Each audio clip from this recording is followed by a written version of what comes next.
Avec le point du nul dans son match en retard en milieu de semaine face à Nantes, le Sporting a retrouvé la première partie de classement qu'il n'avait plus visitée depuis la 5e journée.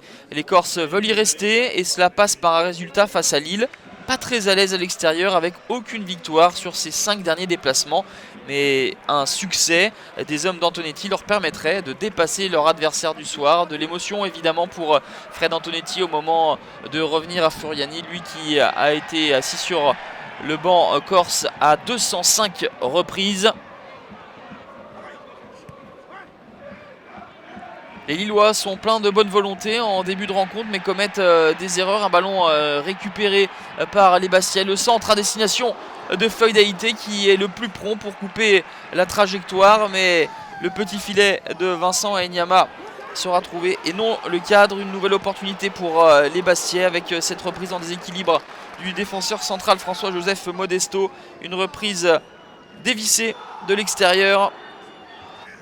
Les Lillois vont peu à peu réagir avec ce ballon notamment de Amalfitano. Le petit pont sur Modesto et la frappe qui est trop croisée.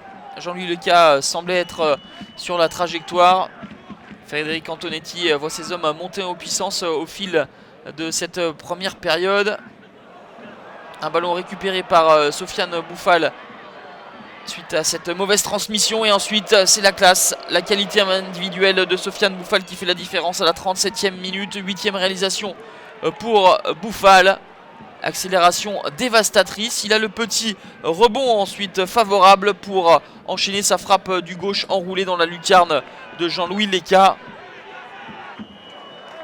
Lille mène 1-0 à la pause à Furiani grâce à cet homme, Sofiane Bouffal. La défense du Sporting, la meilleure en 2016, a cédé. Celle du LOSC boucle un 10e match de suite sans encaisser de but en première période.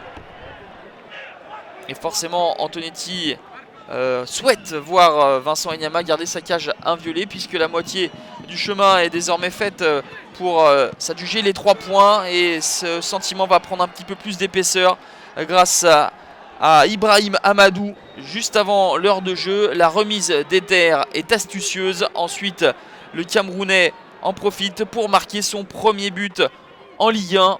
Lui qui est de plus en plus titulaire, de plus en plus aligné par Frédéric Antonetti, ce jeune joueur. Véritable révélation cette saison.